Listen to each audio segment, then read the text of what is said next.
காதலாகிக் கசிந்து கண்ணீர் மல்கி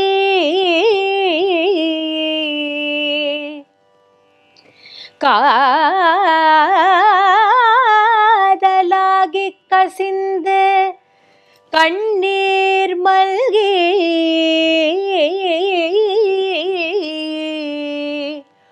ஓதுவார் தம்மை நன்னெறி குய்ப்பது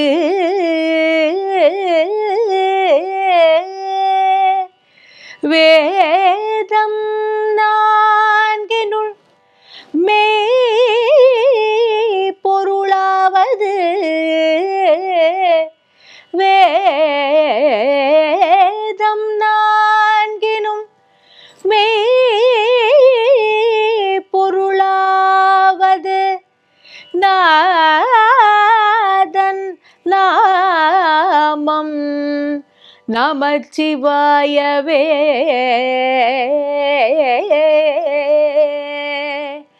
நாதன் நாமம் நமச்சிவாயவே நாதன்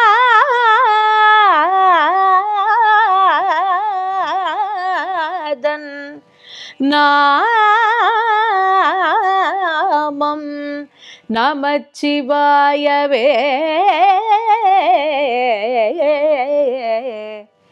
நமச்சிவாயவே நமச்சிவாயவே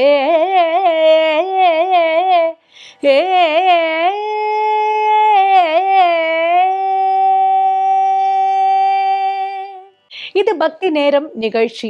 இந்த பக்தி நேரத்தின் மூலமாக பல அற்புதமான ஆன்மீக தகவல்களை ஒவ்வொரு நாளும் உங்களோடு பகிர்ந்து கொள்வதில் எல்லை இல்லாத ஒரு சந்தோஷம்.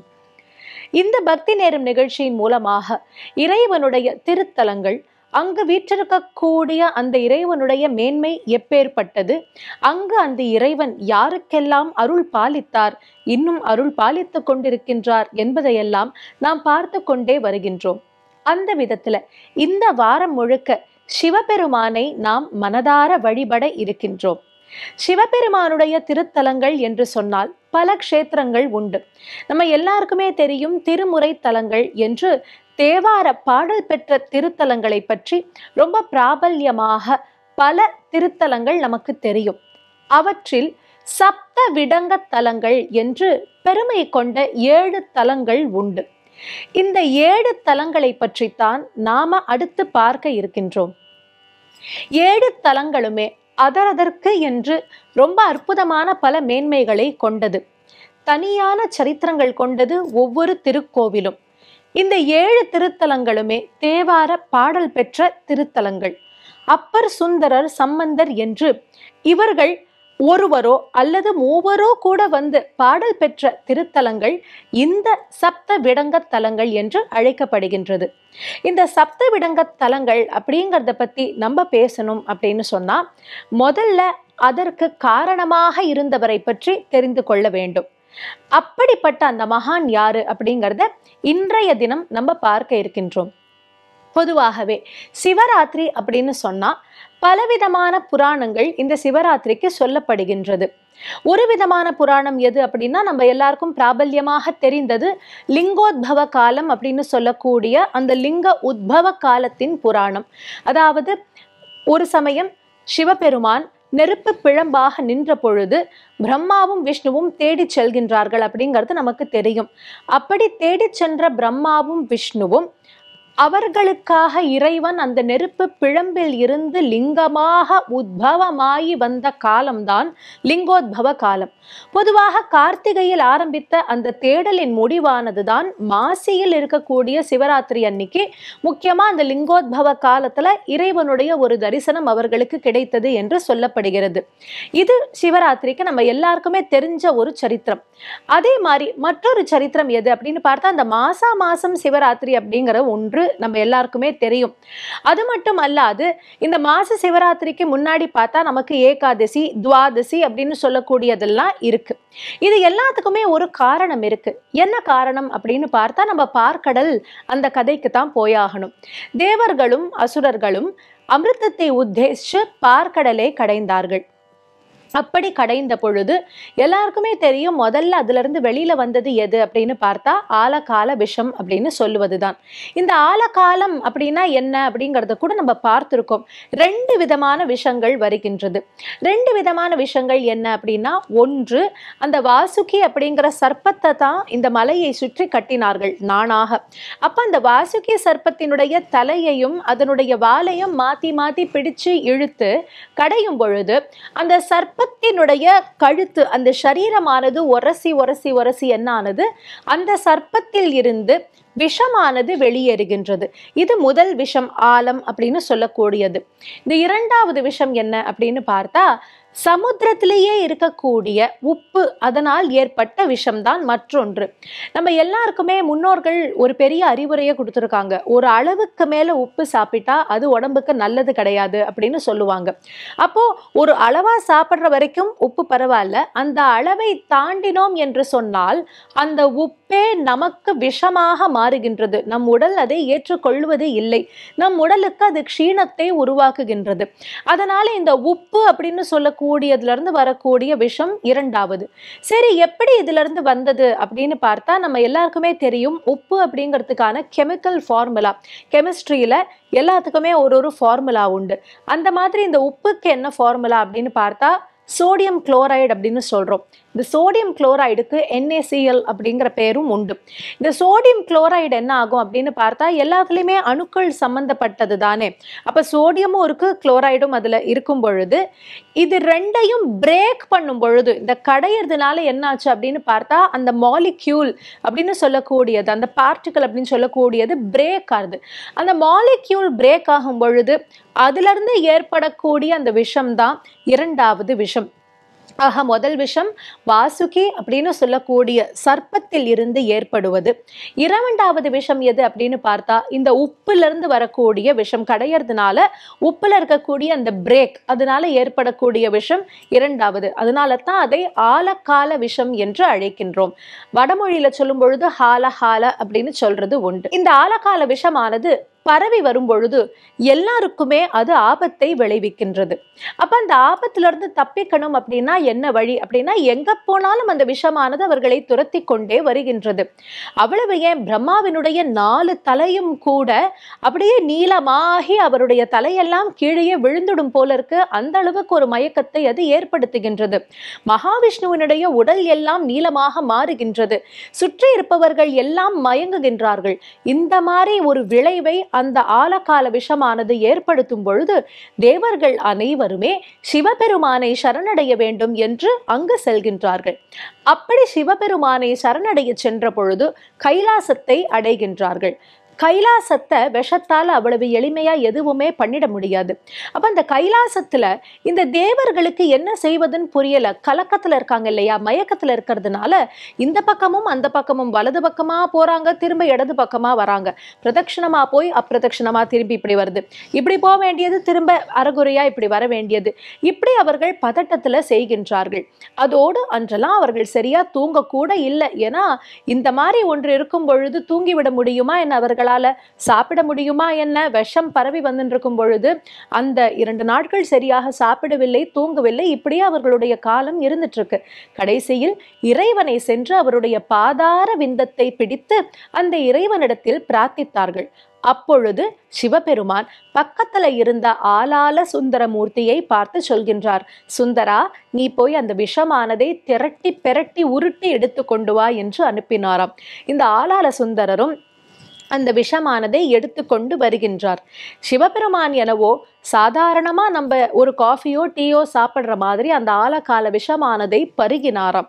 அப்படி பருகிய பொழுது என்னாச்சு அப்படின்னு பார்த்தா, உலகத்தை காக்க வேண்டும் என்பதற்காக இறைவன் அந்த மிருத்தம் என்று சொல்லக்கூடிய விஷத்தை தானே பருகினார். அப்பொழுதுதான் அன்னைக்கு தோன்றியதாம், ஆஹா, எம் இறைவனை பித்தன் என்று அனைவரும் அழைப்பதில் எவ்விதமான சந்தேகமும் இல்லை. உலகத்தை காக்க வேண்டும் என்பதற்காக இந்த ஆலகால விஷத்தை தனக்கு தனக்குள்ள போட்டுக்கிறாரே, உலகமே இவருக்குள்ளத்தானே இருக்கின்றது. அப்ப இந்த விஷமானது உள்ளே இறங்கியது என்று சொன்னால் அப்பொழுதும் அது உலகத்திற்கு க்ஷீணத்தை அல்லவா ஏற்படுத்தும். அதனால அதை தடுக்க வேண்டும் என்று சொல்வது போல அம்பிகையானவள் தன்னுடைய கரத்தினால் தொண்டைய போய் ஒரு பிடி பிடிச்சாலாம். பரமேஸ்வரனுடைய அந்த கண்டமானதை அப்படி ஒரு பிடி பிடிச்சாலாம். உள்ள போன அந்த மிருத் என்று சொல்லக்கூடிய விஷமானது அவருடைய கண்டத்திலேயே நின்று விட்டது. உலகத்திற்கு வந்த பெரும் கண்டத்தை தன்னுடைய கண்டத்தில் நிறுத்தி கொண்டார். அந்த மிருத் அங்கேயே நின்றதுனால நீளமாக அவருடைய கண்டமும் மாறியது. நீலகண்டன் என்ற திருநாமமும் அவருக்கு ஏற்பட்டது. அப்படிப்பட்ட இறைவனுக்கு தியாகராஜன் என்ற திருநாமம் உண்டு என்பதை நாம் மறக்க கூடாது.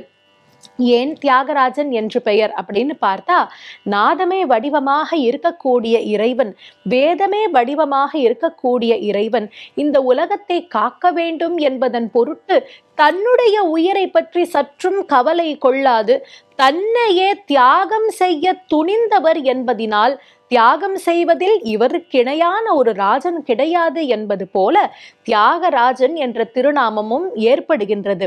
அந்த பரமேஸ்வரனுடைய மேன்மையை சத்குரு தியாகராஜ சுவாமி பாடும் பொழுது, சத்யோஜாதாதி பஞ்சவக்ரஜ சத்யோஜாதாதி பஞ்சவக்ரஜ சரிகமாபதனி வரசப்த ஸ்வர சரிகமாபதனி வரசப்த ஸ்வர வித்யாலோலம் விதளித காலம் வித்யாலோலம் விதளித காலம் விமல ஹிருதய தியாகராஜபாலம் விமல ஹிருதய தியாகராஜபாலம் நாத தனுமனிஷம் சங்கரம் நாத தனுமனிஷம் சங்கரம் நமாமி மே மனசா சிரசா நாத தனுமனிஷம் சங்கரம் நமாமி மே மனசா சிரசா நாத தனுமனிஷம். இறைவன் நாதமே வடிவமாக இருக்கக்கூடியவர். அப்படிப்பட்ட சிவபெருமானுடைய 5 சிரசு என்று சொல்லக்கூடியதில் இருந்துதான் 7 ஸ்வரங்களும் உற்பத்தியானது. அந்த 7 ஸ்வரங்களையும் தந்து இந்த உலகத்திற்கே ஆதாரமாக இருக்கக்கூடிய அந்த தியாகராஜனை நான் வணங்குவேன் என்று தியாகராஜ சுவாமி இந்த கீர்த்தனையில ரொம்ப அற்புதமாக நமக்கு தருகின்றார். அப்படி இறைவனுக்கு தியாகராஜன் என்னும் நாமம் எப்படி பொருத்தமாக இருக்கக்கூடியது என்பதை பார்த்தோம். இப்போ இந்த தேவர்கள் எல்லாம் தூங்காது தேடிய நாள் தான் ஏகாதசி. அந்த ஏகாதசி அன்னைக்கு அதனால தான் நம்ம சாப்பிட்றது இல்லை, தூங்குறது இல்லை அப்படின்னு ஒரு விரத அனுஷ்டானம் மாதிரி நம்ம எல்லாருமே கடைபிடிக்கின்றோம். அது மாதிரி இந்த துவாதசி அப்படின்னு சொல்லக்கூடிய நாள், நமக்கு அடுத்து வரக்கூடிய அந்த பிரதோஷம், அடுத்து சிவராத்திரி அப்படின்னு சொல்லக்கூடியது அன்னைக்கு பார்த்தா சோமசூக்த பிரதட்சணம் அப்படிங்கிறத இந்த பிரதோஷ காலத்துல ரொம்ப விசேஷமாக செய்யக்கூடியது. இந்த சோமசூக்த பிரதட்சணம் அப்படிங்கிறது என்ன அப்படின்னா, கோவில் சிவபெருமானுடைய சன்னதியை 3/4 திட்டம் பாதி திட்டம் வரைக்கும் சுத்தி வந்து திரும்ப அப்பிரதட்சணமாக வருவோம். பிரதட்சணமாக போயிட்டு திருப்ப இந்த பக்கமாக வருவோம். இதுக்கு சோமசூக்த பிரதட்சணம்னு பேரு. இதை எதை குறிக்கின்றது அப்படின்னு பார்த்தா, நான் சொன்னேன் இல்லையா, கைலாசத்துல அவர்கள் எப்படி வலம் வருவது என்று கூட தெரியாம வலமும் இடமுமாக இப்படியும் அப்படியும் இப்படியும் அப்படியுமா அவர்கள் வந்தார்கள். அவர்கள் எப்படி வழிபட்டார்களோ இறைவன் அதை வழிபாடாக ஏற்றுக்கொண்டார் இல்லையா, அதுபோல அதை நினைவு கூர்ந்துதான் இந்த ஒரு வழிபாடு சோமசூக்த பிரதட்சணம் என்பது பரமேஸ்வரனுக்கு ரொம்ப உகர்ந்ததாக இருக்கு அப்படின்னு சொல்லப்படுகின்றது. இது மாதிரி இந்த மாச சிவராத்திரி அப்படிங்கிறது ஒரு பக்கம் இருந்தால் கூட, முக்கிய மாசி சிவராத்திரி அப்படிங்கிறது ரொம்ப விசேஷமான ஒரு திருநாள் நம்ம எல்லாருக்குமே தெரியும். அதுல தான் இந்த 3வது கதையை பத்தி நம்ம பேச போறோம். இந்த 3வது கதைக்கும் சப்தவிடங்க ஸ்தலத்துக்கும் தான் முக்கியமான ஒரு சம்பந்தம் இருக்கின்றது. இந்த 3வது கதை என்ன அப்படின்னு பார்த்தா, அன்றைய தினம் சிவராத்திரி. சிவாகமங்கள் அப்படின்னு சொல்லக்கூடியது அதனுடைய ஒரு மகத்துவம் எப்பேற்பட்டது என்பதை பார்வதி, அதாவது உமையவளுக்கு பரமேஸ்வரன் இமயமலையில சுற்றி அப்படி நடந்து வரும் பொழுது ஒரு இரக்கம் இருக்கு. அந்த இடத்துல அந்த சாரல்ல அப்படி அழகா ஒரு வில்வ மரம் இருக்கு. அந்த வில்வ மரத்துக்கு கீழே அமர்ந்தபடி அவர்களுக்கு, அதாவது அம்பிகைக்கு எல்லாவற்றையும் சொல்லி வருகின்றார். அந்த மாதிரி சமயத்துல ஒரு குரங்கானது அந்த வில்வ மரத்துக்கு மேல இருந்துட்டு இருக்கு. இந்த குரங்கு எதை பார்த்து பயந்திருக்கு அப்படின்னு பார்த்தா, ஒரு புலியை பார்த்து இந்த குரங்குக்கு பயம். அதாவது இந்த குரங்கு முழுக்க தூங்கக்கூடாது, அந்த புலி இந்த குரங்கை இரையாக சாப்பிடுவதற்காக காத்துட்டு இருக்கு. அப்போ தூங்கிட்டா என்ன ஆகும் அப்படின்னு பார்த்தா, மரத்துல இருந்து கீழே விழுந்துடுவோம். விழுந்தா அந்த புலியானது நம்மை வந்து அடிச்சு சாப்பிட்டுடும். அதனால நம்ம என்ன பண்ணலாம், அந்த மரத்து மேல உட்கார்ந்தபடி நம்ம தூங்காம இருக்கிறதுக்கு ஏதாவது ஒரு வழி பண்ணலாம் அப்படின்ட்டு அந்த குரங்கு நினைத்ததாம். அந்த குரங்கு அப்ப என்ன பண்ணிட்டு, தூங்காம அங்க இருக்கக்கூடிய அந்த இலையெல்லாம் பிச்சு பிச்சு போட்டதாம். அந்த குரங்கனுடைய ஒரு அற்புதமான வேலை, அது அமர்ந்திருந்தது அந்த வில்வ மரத்துல. அந்த வில்வ மரத்துக்கு கீழே தான் பரமேஸ்வரனும் உமையவளும் இருக்கின்றார்கள். அன்றைய தினம் சிவராத்திரி. முழுக்க விழித்திருந்தபடி என்ன செய்வது என்று தெரியாது முழிச்சுருக்கணுங்கிறதுக்காக ஒரு சேஷ்டை பண்ணணும் இல்லையா? அப்படி ஒரு சேஷ்டையாகத்தான் அந்த வில்வ தளங்களை அது பறித்து பறித்து பறித்து கீழே போடுகின்றது. பார்த்தால் அது சிவபெருமான் மீது வந்து விழுகின்றது. இரவு முழுக்க சிவபெருமானுக்கு வில்வ அர்ச்சனை செய்த, இதுதான் வில்வ அர்ச்சனை என்று தெரியக்கூட தெரியாமல் வில்வ அர்ச்சனை செய்த பலனானது அந்த குரங்கிற்கு கிடைக்கின்றது. வில்வத்துக்கு என்ன ஒரு விசேஷம் தெரியுமா? மற்ற பத்திரங்களுக்கு, மற்ற புஷ்பங்களுக்கு இல்லாத ஒரு பெரும் பேரு வில்வத்துக்கு உண்டு. இன்னைக்கு நம்ம என்ன சொல்றோம், ஒரு விஷயம் இன்னைக்கு எல்லாத்துலயுமே ரீயூசபிள் அப்படின்ட்டு ஒரு வார்த்தை நம்ம யூஸ் பண்றோம் இல்லையா? ஒன் டைம் பிளாஸ்டிக்ஸை வந்து நம்ம டிஸ்கார்ட் பண்ணணும். ரீயூசபிளா இருக்கக்கூடிய பாத்திரங்கள், பிளாஸ்டிக்ஸை நம்ம யூஸ் பண்ணணும். அதாவது ஒரு தரத்துக்கு மேல பல தரம் நாம் உபயோகிக்க முடியும் அப்படிங்கிற மாதிரி வஸ்துக்களை ரீயூசபிள் அப்படின்னு சொல்றோம். ஆர்கானிக் அப்படின்னு எல்லாம் இன்னைக்கு நிறைய வார்த்தைகள். ஆனா பல நேரங்கள்ல நம்ம உணர்வது எதை உணரல அப்படின்னு பார்த்தா, நம்ம முன்னோர்கள் இதைத்தான் செய்திருந்தார்கள். நம்ம முன்னோர்கள் காலத்துல நம்ம தாத்தா பாட்டி டைம்லலாம் பார்த்தோம் அப்படின்னு சொன்னா, அவங்கள்ட்ட இந்த பிளாஸ்டிக் பேக்ஸ் அப்படிங்கிற கான்செப்டே கிடையாது. ஒரு மஞ்சள் பை இருக்கும். அந்த மஞ்சள் துணி பையில தான் அவங்க எல்லாவற்றையும் எடுத்து செல்வார்கள், நீங்க பார்த்தீங்கன்னா.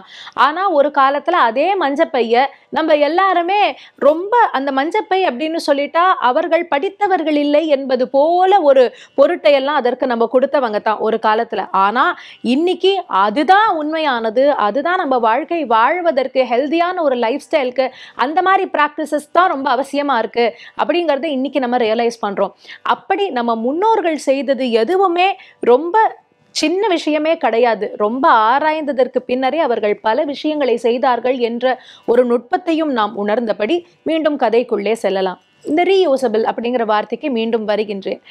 ஏன் ரீயூசபிள் அப்படின்னு சொன்னேன்னா, வில்வம் மட்டும்தான். இப்ப மற்ற பூவெல்லாம் இருக்கு இல்லையா, அதெல்லாம் நம்ம இறைவனுக்கு ஒரு தரம் அர்ப்பணம் செய்து விட்டால் மீண்டும் அதையே எடுத்து அந்த இறைவனுக்கு நாம் அர்ப்பணம் செய்ய முடியாது. ஆனால் வில்வம் அப்படி கிடையாது. இந்த வில்வம் இலை மட்டும் இருக்கே, அதை ஒரு தடவை சிவபெருமானுக்கு நம்ம போடுறோம், எடுத்து வச்சுட்டு மறுநாள் திரும்ப அதை வைத்தும் கூட நாம் சிவபெருமானுக்கு பூஜைகள் செய்ய முடியும். காய்ந்திருந்தால் கூட வில்வத்தினால் அர்ச்சனை செய்தால் அதற்கு பலன் உண்டு. அந்த அளவுக்கு ஒரு மரியாதை இந்த வில்வ பத்திரத்துக்கு உண்டு. வில்வத்திற்கு ஸ்ரீ பத்திரம் அப்படின்ட்டு ஒரு பெயர். ஸ்ரீ அப்படின்னு சொன்னா மகாலட்சுமி. மகாலட்சுமி வீற்றிருக்கக்கூடிய பத்திரம் என்பதனால் வில்வ பத்திரத்துக்கு ஸ்ரீ பத்திரம் அப்படின்ட்டு ஒரு பெயர் உண்டு. அதனால் அந்த வில்வ மரமே வீட்டுல இருந்த ஐஸ்வர்யம்னு நம்ம சொல்றோமே, எதனால? மகாலட்சுமி வாசம் பண்ணக்கூடிய ஒரு மரம், ஒரு பத்திரம் எதுன்னு பார்த்தா இந்த வில்வம் அப்படிங்கிறது. அப்போ ஏக பில்வம் சிவார்ப்பணம் அப்படின்னு சொல்லுவோம். ஒரு வில்வத்தை இறைவனுக்கு நாம் அர்ப்பணம் செய்யும் பொழுதே பலன்கள் கிடைக்கின்றது என்று சொன்னால், இரவு முழுக்க இந்த வில்வ இலைகளை, தளங்களை பறிச்சு இது சிவனுக்கு அர்ச்சனை செய்திருக்கின்றது. இதுதான் அர்ச்சனை என்று தெரியாமல், அன்று சிவராத்திரி என்று தெரியாமல். அப்போ அம்பிகை அப்படி ஒரு பார்வை நிமிர்ந்து பார்த்தாளாம். பார்த்த உடனே இந்த குரங்கு கீழே வந்ததா. அம்பிகையினுடைய பார்வை பட்ட உடனே அந்த அஞ்ஞானம் எல்லாம் நிவர்த்தியாகி அந்த குரங்கு கீழே வந்தது. அப்போ சிவபெருமான் அந்த குரங்கை பார்த்து சொல்கின்றார், இவ்வளவு நேரம் நீ வில்வார்ச்சனை பண்ணிருக்க, அப்படின்னு சொல்லி உனக்கு ஒரு வரத்தை நான் தருகின்றேன் என்று சிவன் சொல்கின்றாராம். அப்போ ஒரு இதுதான் அர்ச்சனை என்று தெரியாமல் இருந்ததுக்கே பரமேஸ்வரன் இப்படி ஒரு அனுகிரகத்தை செய்கின்றார் என்றால், ஒரே ஒரு முறை உருகி அந்த வில்வத்தை இறைவனுக்கு அர்ப்பணம் பண்ணிவிட்டால் போதும், அவர் நமக்கு வேண்டுவார்க்கு வேண்டுவன ஈவோன் என்று சொல்வது போல நமக்கு எல்லாவற்றையும் தரக்கூடிய ஆசுதோஷியாக இருக்கின்றார். அப்போ அந்த குரங்கை பார்த்து சொல்கின்றார், ஏ குரங்கே, நீ இவ்வளவு நேரம் அர்ச்சனை செய்ததனால் உனக்கு நான் தரப்போகும் வரம் என்ன தெரியுமா? நீ ஒரு வீர பராக்கிரமசாலியான ராஜாவாக அடுத்த பிறவியை எடுப்ப. அந்த வீர பராக்கிரமம்னா எப்படி? யாராலையும் ஒன்னும் ஜெயிக்க முடியாது, எந்த அசுரர்களாலையும் ஒன்னு ஜெயிக்க முடியாது, இந்திராதி தேவர்களால கூட ஒன்னு ஜெயிக்க முடியாது. அந்த அளவுக்கு பராக்கிரமத்தோடு ஒரு ராஜாவாக நீ அடுத்த பிறவியில் பிறக்க போற அப்படின்னு சொன்னார். அப்போ அந்த குரங்கு கைகூப்பி சொல்கின்றது, பரமேஸ்வரா, உன்னுடைய ஒரு காருண்யம் தான் எப்பேற்பட்டது! ஆஹா, அஹோ பாக்கியம் எனக்கு. ஆனால் நான் உங்கள்கிட்ட இன்னொன்னு கேட்கணும் அப்படின்னு சொல்லி அந்த குரங்கு கேட்டதாம். நீ என்ன கேட்க போற அப்படின்னு கேட்டார். இல்ல, என்னுடைய முகம் மட்டும் பிறவியாக அடுத்த பிறவியில ராஜாவாக நான் வருவது உங்களுடைய ஒரு பெரும் கருணை, அதை பற்றி எனக்கு ஒன்றும் இல்லை.